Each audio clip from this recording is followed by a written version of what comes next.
واقعا خداوند به هر کس هم نصیب نمیده. ولی بابای حجی قصه کردن که در روسیه یا مردک ده سگ پیتبول داشته است، یک روزه که خویدیم کشتیم. می‌بینید؟ یک محفل دما بودیم، یک آدم سوال کرد که این من گفت نداشتم، نکردم من محفل عقیقه با. چه مشکل داره؟ گفتم هیچ، خیلی نداشتی نکردی. یک از دیگه در پهلو ششتگی بود، گفت روش سیاه میکنه بدبخت. 10 روز پیش گفت یک کچکی پیتبول خرید است، $800. این $800 کچکی پیتبول خرید است. سگی این پیتبولش بعد هم بایتسوفسکی پارو داره. ایرا در یگون کار استفاده موندش نمیشه. ایرا اگر جنگ ندازند در همین کارو استفاده نکنند، یک روز هم صاحب خشه و فرزنده او را میخواه میکشند. سگی که هر روز یک قیراط ثواب بود کم بشه. در خانه ملائکه نمیدروید. به $800 میخری و به $100 یا بس خریده و سنت پیامبر اخت زنده کرده نمیتونی. بعد ای کجا تو دعوای امتی میکنی؟ امتی محمد صلی الله علیه و سلم شوخیه اصله. مادام که دعوای امتی میکنی مردک شه، امتی حقیقی شه، نباشه این دعوای باطل همه کرده میتونی. کسی دعوای محبت پیامبر میکنه باید سنتش بالای چشم سرش بگذاره.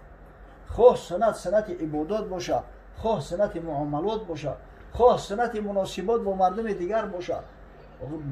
برای مسلمانان را رسول الله صلی الله علیه و سلم یا الگو است.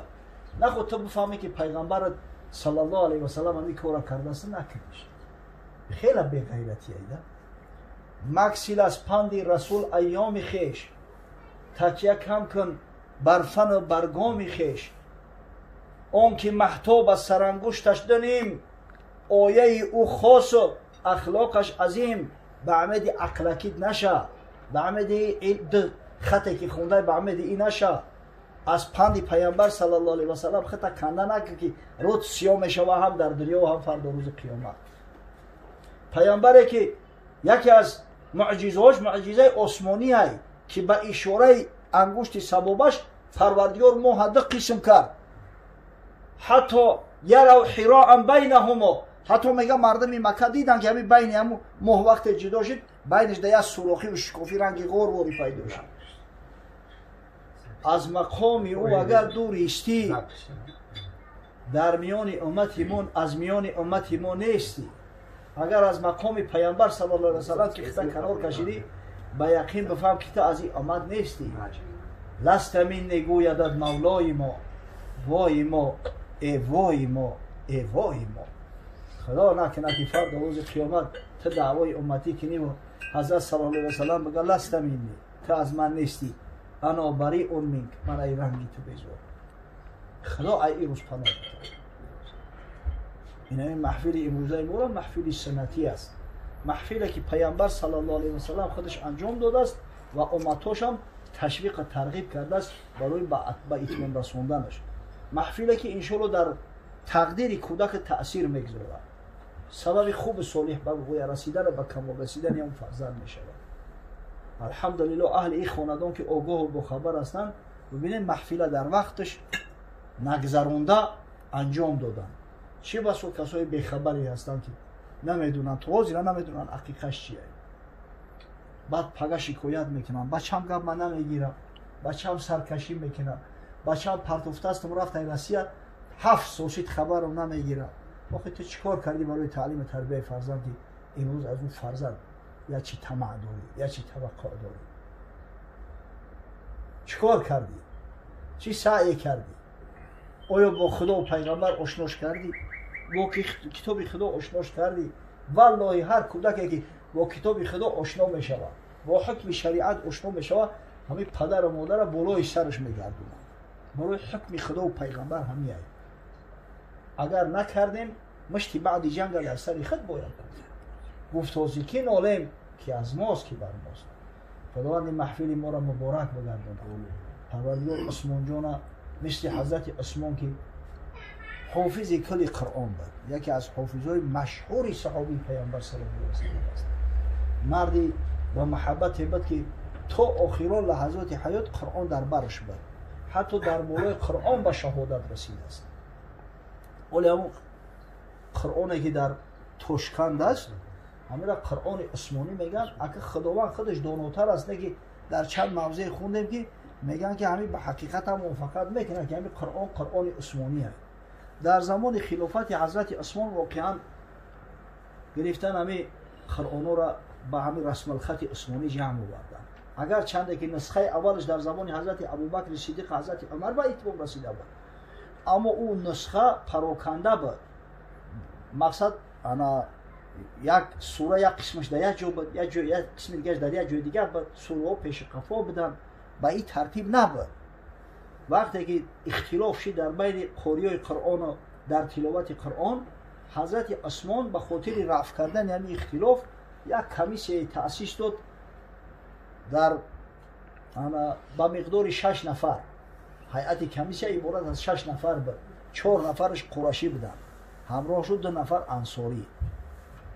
میگه تعیین کرده رئیس همون کمیسیه زید ابن ثابت رضی الله تعالی عنه را تعیین کرد و امر کرد که بگیره ایال آیات قرآنی را با حجت دلیل با ببینه. حتما باید 2 صحابی گواهی بتن که در وقت مقصد نزول همین آیات ما بده که پیامبر همین را در کجا خوند، همون ابتدای نزولش داد.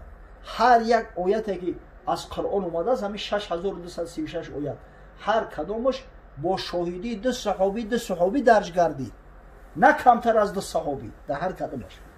فقط به استثنای یک آیت میگن، انا والله علم در سوره روم بودم آیت فراموش کردم که کجا بود. در همین یک آیت فقط میگن یک صحابی شهادت داده است وقتی نزول شد، شخص با نام خزیمه ابن ثابت رضی الله تعالی عنه. میگن هم فقط همون تنها گواهی داده است، اما خزیمه ابن ثابت عنوانش ذو شهادتین بود. پیغمبر خدا خودش همین عنوان ذو شهادتین را براش داده بود. روایت میکنن در کتابای تاریخی بار حضرت میگه اسب خرید از بازار مدینه، یا اسب دید بسیار معقول باشید، پول قطعش نداشت از حضرت. اومد سودا کرد، قطعش نسیه و تجارت کردن، گفت بیا بریم اگه دیرمو تبتون. در راه می اومدن که یه منافق بدبخت در پهلوی اما عربی چخ چید فریبش داد، گفت اگر ایده نفروشی من 2 دینار قیمتر میخرمش. کسافت هم این عربی ولی اسلام ناورده بود است. اونم دیگه ای قولش گشت و من تده نفروختم. یه مردک سودا کردیم دست دادی تو یا بریم پول تبتیم، گفت شاهد بیار که من همی تده فروختم، من میره سودا کردگی بایشید است. خزیمه ابن ثابت هم گپاش نشنیده است، خیست اومد گفت من گواه، اینا من گواهی میتونم که تا اسبا به همین قیمت به حضرت فروختی. با او دیگه ناعلاج شد، اسبا داد. وقتی که میگه انا رفت حضرت گفت که یا خزیمه اخیت در وقتی بای ایمان نبودی تو چه خیلی شاهدی دادی؟ گفت یا رسول الله ما در خبرهای آسمانی و در خبرهای غیبیات شما را تصدیق میکنین، همین یه اسب گرسوخته چیه که برای اسب را تصدیق نکنم؟ والله میدونم که روش سیاه کرده است. نه که وقتی بدبخت من دیدم که همون منافق در بر شیشته است، یاد تنگه زیادترک وعدش کردگی است. با حضرت گفت که خزیمه ابن ثابت ذو شهادتین است. اما با وجود همین هم بسیاری مفسران میگن که اونجا یا شهید نه 2 شهید است. خود همین زید ابن ثابت هم یا شهید دیگرش است، همین رئیس کمیسیه که در پهلوی شهادت خزیمه ابن ثابت شهادت همین زید ابن ثابت هم اومده است. یعنی حضرت عثمان بزرگیش هم ببینید با شکل جمع شوور طرز نوشتنش که رسم الخط عثمانی میگن اینا. الحمدلله در طول تاریخ 1400 زیاده از 1430 ساله هیچیش عوض نشده است. چه خیلی که بود همون خیلی مرد است، یک حرفکش عوض نشده است. همون رسم الخط عثمانی نقطه و مقصد حرکات و سکنات و این چیزا را نداشت، همین فقط نوشتگی بود. حتی این نقطه با و یا و تا و همین چیزا نقطهاش موندگی نبود. دندانه ها دوره و نکی نقطه نداره. برای همین همه 7 قرائت قرآن همش در خودش میگیرن. نن شروع ها هم خوندش میشوه، نون شیزو ها هم خوندش میشوه. مقصد برای که هم دندانه هاش توگری میگیرنده. انا مقصد سخن با خاطر چی سخن را گفتم؟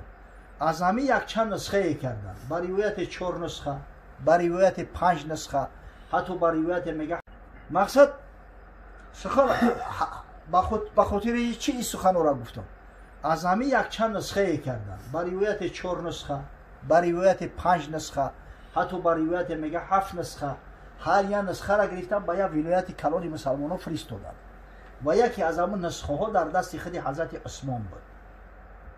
حضرت در همون شبی که شب فلاکتباره که سبب اینقدر نزاع کشته شدن اینقدر مسلمانان شده است، یعنی شب به شهادت رسیدنش، همون قرآن در دستش تلاوت میکرد است حضرت که یک ایده از همون گروه های بدخواه و باقی وارد شدند.